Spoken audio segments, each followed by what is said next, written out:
Welcome to Minnesota West Community and Technical College Change Your Password tutorial. First, go to eServices. Before logging in, select the Need Login Help link.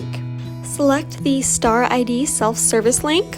From here, select the first box that says Reset My Password. Here you can change your password and it will change on all your student accounts, such as email, eServices, and D2L.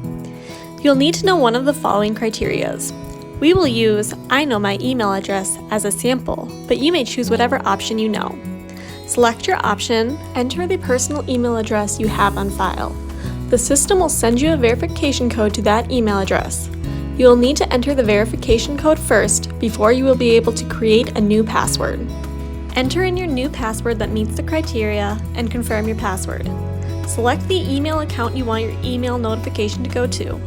Choose a personal email address to get this verification. Select the checkbox, then select the Reset Password button. Once your password has been reset, you will be brought to your Star ID profile with a green confirmation box at the top.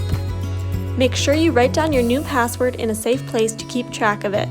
Select Sign Out of your account when you are finished.